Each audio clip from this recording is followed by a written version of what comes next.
once again you all on my YouTube channel Knowledge Hub. So आप लोग को thumbnail and topic देख के पता चल गया होगा आज हम क्या पढ़ेंगे। ओम्स लॉ का डेरिवेशन और उसका फुल एक्सप्लेनेशन, उसको हम लिखेंगे कैसे अगर हमारे पेपर में पूछा गया ओम्स लॉ क्या है। उसका ये 5 नंबर का में आ जाता है। ओम्स लॉ जो है वो हमारा टोटली डिपेंड किस पे है, करंट और पोटेंशियल डिफरेंस पे। तो ये हमारा इट गिव रिलेशनशिप बिटवीन किसमें, करंट एंड पोटेंशियल डिफरेंस में हमारा ये क्या देता है, रिलेशनशिप बताता है। यही हमारा मेन है।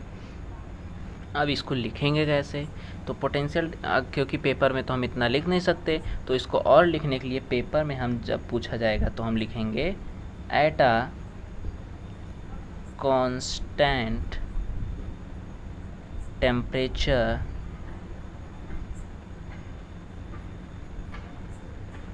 The current flowing through a conductor is directly proportional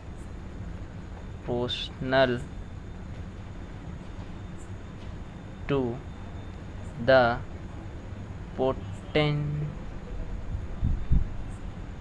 potential difference across its end। ये हमारा उसमें भी बहुत पूछा जाता है, लैब वर्क्स में ज़्यादा पूछा जाता है, तो इसको ये इतना हमको लिखना ज़रूरी रहता है, ये इतना लिखना ज़रूरी रहता है।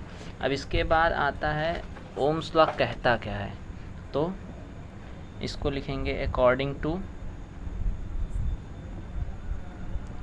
To Ohm's law. Ohm's law जी कहते क्या हैं, जो अभी ऊपर इन्होंने कहा क्या, current is directly proportional to potential difference. इसको हम ये भी लिख सकते हैं, कैन बी रिटन एज, ये लिख सकते हैं कि नहीं, और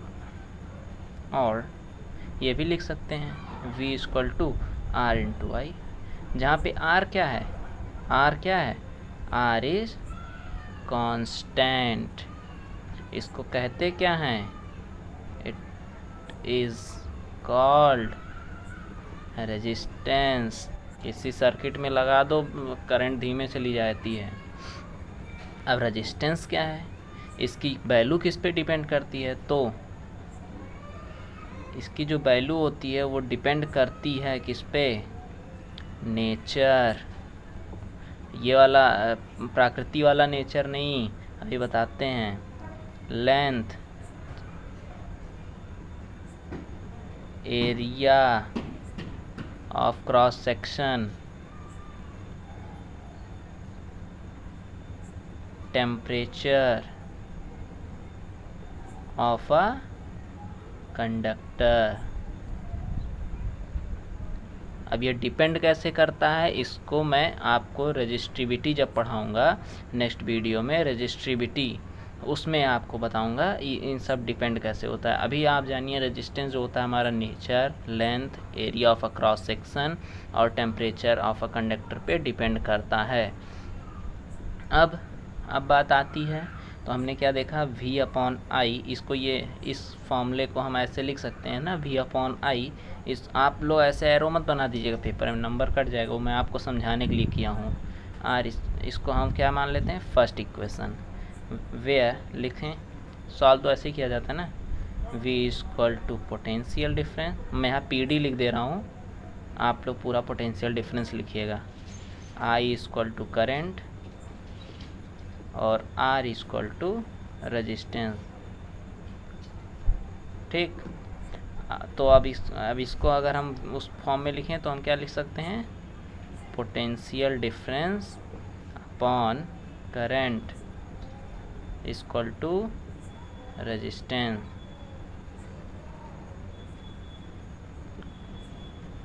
ठीक है, इतनी बात सबको क्लियर। अब एक छोटा सा रेजिस्टेंस का डिफिनीसन लिख लो। Definition of resistance, the ratio of potential difference applied between the ends of a conductor and the current flowing through it is a constant quantity called resistance।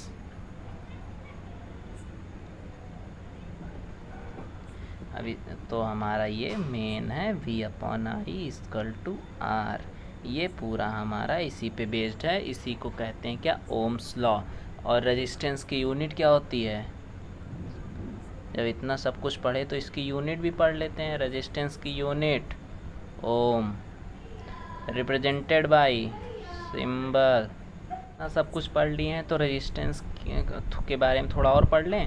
तो अभी जो हमने लिया था वो, तो उसको आगे डिफाइन करते हैं। इसको हम ले लेते हैं, रेजिस्टेंस डिपेंड्स ऑन। इसको ये हम पॉइंट ले लेते हैं। अब इसमें पहला हमने क्या लिया, नेचर को डिफाइन नहीं किया गया। इसमें हम लेंथ लेते हैं, लेंथ ऑफ वायर, जिसे हम कंडक्टर भी कहते हैं। तो इसमें क्या होता है, अगर लॉन्ग वायर है तो उसमें क्या होगा, मोर रेजिस्टेंस। ठीक। अब शॉर्ट वायर, इसमें क्या होगा, लेस रेजिस्टेंस। ठीक है, इतनी बात सबको क्लियर है। अब इसी के साथ थिकनेस आ जाती है। थिकनेस या फिर क्या, क्रॉस सेक्शन एरिया।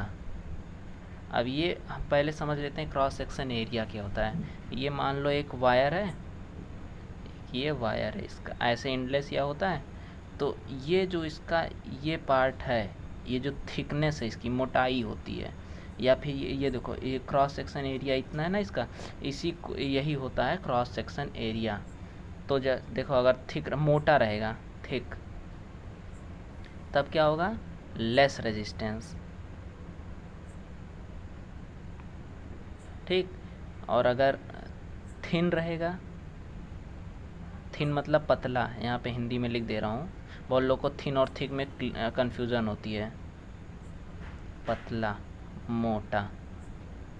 ठीक है, थिन अगर रहेगी तो हमारा मोर रेजिस्टेंस रहेगा।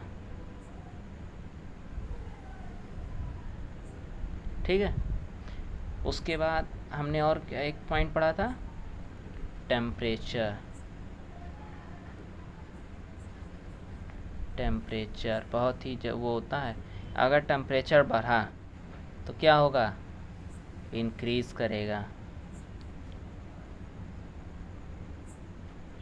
क्या, रेजिस्टेंस। अगर टेम्परेचर घटा तब क्या होगा, डिक्रीज रेजिस्टेंस। ठीक है, अब इतना हुआ क्लियर। लिख सकते हैं 1 वोल्ट 1 ओम, अभी मैंने रेजिस्टेंस की वैल्यू बताई थी, अपॉन 1 वोल्ट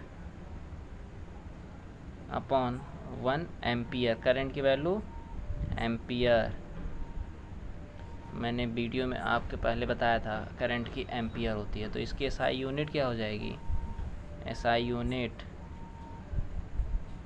रेजिस्टेंस की क्या, ओम, ऊपर बता चुका हूँ। रिप्रेजेंट सिंबल, इसको कहते क्या हैं, ओमेगा। इतनी बात सबको क्लियर है? ठीक है, तो मैं मिलता हूँ आपके नेक्स्ट वीडियो में, वो मैं आपको बताऊँगा रजिस्टिविटी।